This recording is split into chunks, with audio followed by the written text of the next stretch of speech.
With just enough fuel left to make it back, the F-16 gets aloft. Box 2.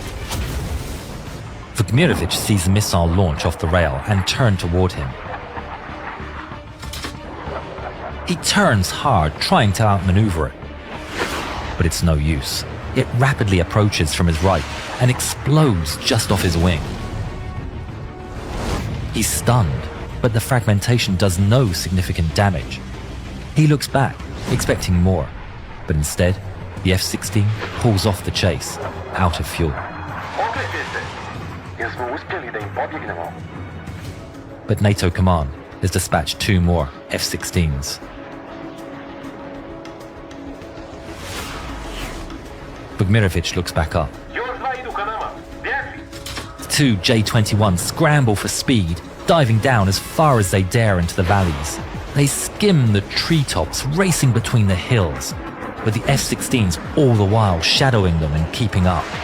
They look over their shoulders to see the F-16s closing the gap. There's nothing they can do to come out on top. In desperation, Vukmirovic tries a last-ditch idea. He turns straight towards a cliff at maximum speed, Zaric keeping close formation behind him. His heart races as the 2 jets head straight towards the earth.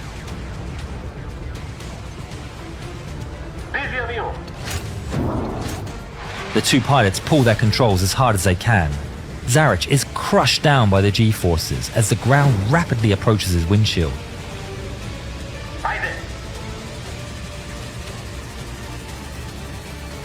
Vukmirovic's jet clips the ground and bursts into flames.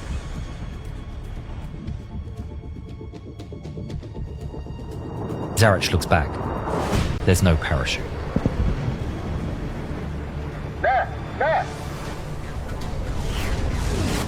The F-16s burst through the smoke, still in pursuit.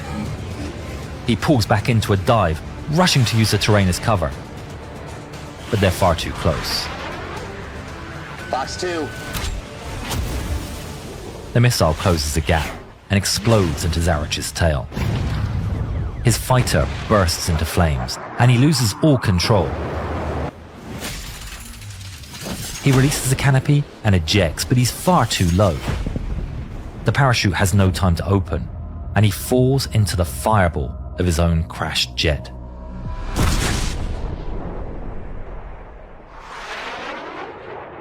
Splash 1. There's another bandit on the radar. Engaging. The F-16s leave the scene and catch up to another J-21 flying low over the countryside. It's Serbian, limping his damaged jet home to safety. He's keeping an eye on his gauges when an F-16 roars past. He's filled with dread and immediately pulls on the stick.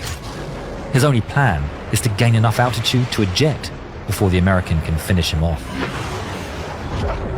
The F-16 gets behind him, and he grabs the canopy emergency handle. But then, the F-16 pulls up alongside, matching his speed. He locks eyes with the enemy pilot. The American salutes him and flies away. Out of the 6 Yastreb pilots that volunteered for that dangerous mission, 3 never returned home. Serbian would later say, "I don't have any bad feelings towards the American pilots." This event is usually referred to as the Banja Luka incident and represents the first NATO combat engagement in its history.